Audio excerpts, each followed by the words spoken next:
श्री शिवाय नमस्तुभ्यम। कैसे हैं आप सभी? आपके पास 2 दिन इतना अच्छा मौका है जब आप अपने घर से पितृदोष को दूर कर कर सुख सौभाग्य धन संपदा का आशीर्वाद प्राप्त कर सकते हैं। 30 नवंबर और 1 दिसंबर 2 दिन पितृ अमावस्या है। दोनों दिनों में बड़े सरलतम 3 उपाय इस वीडियो में हैं। कोई एक उपाय कर लेते हैं तो निश्चित ही जीवन में धन संपदा सुख सौभाग्य का वरदान आपको मिलता है। रोग कर्ज इत्यादि से भी मुक्ति मिलना आरंभ हो जाती है। इन उपायों को करने से दुर्भाग्य तो दूर होता ही है, साथ के साथ सौभाग्य में भी वृद्धि हो जाती है। आप सभी को जो पहला उपाय है वह कैसे करना है, ध्यान से सुने। अपने घर की रसोई में करना है, कहीं नहीं जाना। थोड़ा सा आप सभी को एक कटोरी लेनी है। कटोरी में आपको काला तिल भिगा लेना है।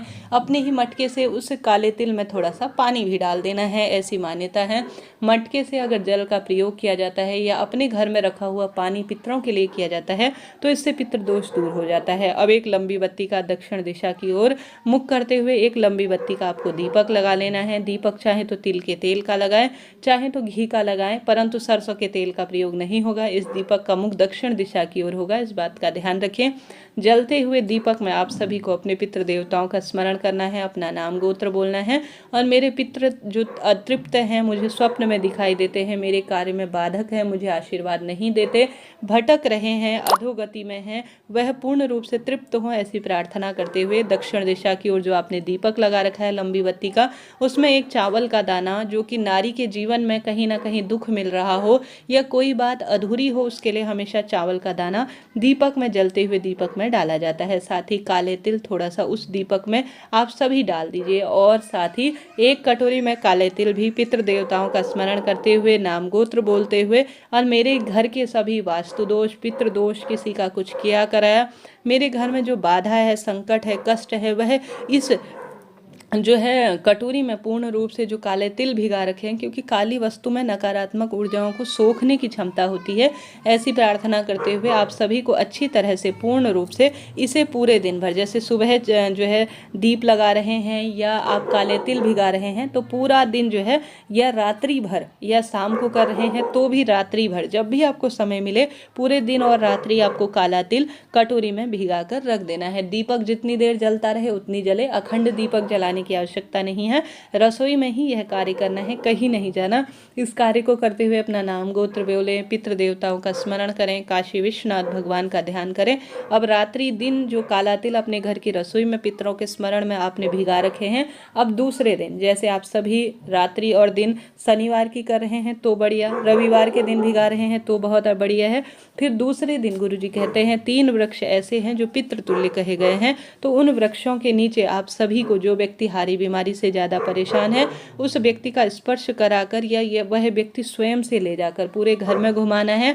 मेरे घर से पितृदोष वास्तु दोष दूर हो, ऐसी प्रार्थना करते हुए पूरे घर में काले तिल घुमाकर आप सभी को या उस व्यक्ति का स्पर्श कराकर एक दीपक ले जाकर इन 3 वृक्षों में से किसी एक वृक्ष के नीचे आपको समर्पित कर देना है।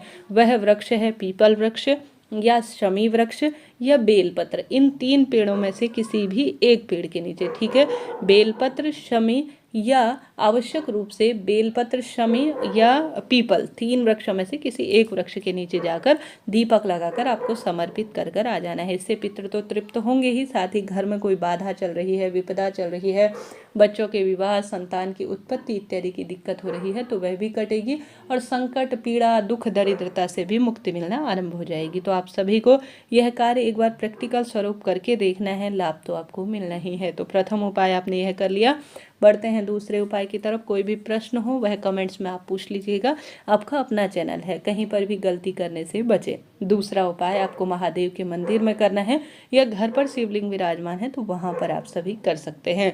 गुरुजी कहते हैं हमारे पितरों को चंदन अत्यधिक प्रिय है, अत्यधिक प्रिय है, और चंदन देवी देवताओं को भी प्रिय है। इसमें आप सभी को उपाय करने के लिए एक जल का लोटा लेना है। जल के लोटे में आप पितरेश्वर महादेव का नाम लेते हुए थोड़ा सा विशेष तौर पर चंदन डालें। पीला चंदन डालना है, इस बात का ध्यान रखें, लाल चंदन का प्रयोग यहाँ पर नहीं होगा। जल के लोटे में पितरेश्वर महादेव का नाम लेकर चंदन डालने के बाद थोड़ा 1 बूंद गंगा जल डालें। गंगा जल के साथ साथ थोड़ा काले तिल डालें और कच्चा दूध डालें और चंदन ले जाकर आप सभी को चले जाना है महादेव की मंदिर में। गुरुजी हमेशा कहते हैं अगर संभव हो तो मुठिया अर्थात जो मूठ अर्थात जो हमारे हाथ में जो चंदन का एक लकड़ी का सा स्वरूप आता है उसे हम अपने हाथों से प्रभु का नाम मंत्र स्मरण करते हुए घिसते हैं तो बहुत अच्छा शुभ माना जाता है। नहीं तो बाजार में चंदन पिसा पिसाया भी मिलता है। गंगा जल उसमें डालकर आप सभी उसे घोल लीजिएगा।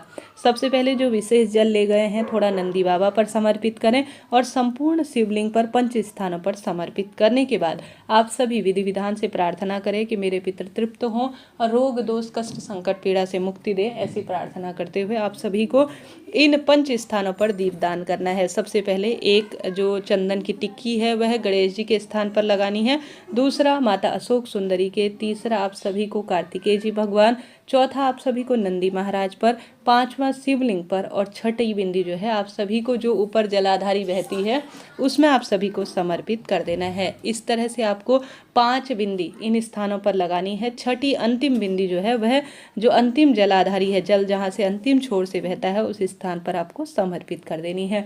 इस तरह से जो भी शिवलिंग के आसपास स्थान है उन स्थानों पर पितरेश्वर महादेव का नाम लेकर चंदन की टिक्की आप लगा देते हैं और सरलतम तरीके से यह कार्य कर देते हैं तो अद्भुत सुख इससे मिलता है। तो यह 2 उपाय आपको करने हैं। तीसरा, आप सभी को पितरों के नाम से पीपल वृक्ष की पूजा करनी है, दीपदान करना है।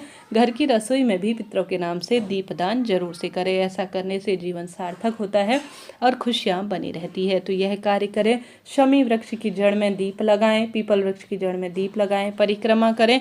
पार्थिव शिवलिंग का पूजन पीपल वृक्ष की जड़ में करने से भी बहुत अधिक सुख मिलता है, ऐसा शास्त्र कहता है। तो इस तरह से आप सभी को पार्थिव शिवलिंग पूजन करना है और यह सरल से उपाय करने हैं।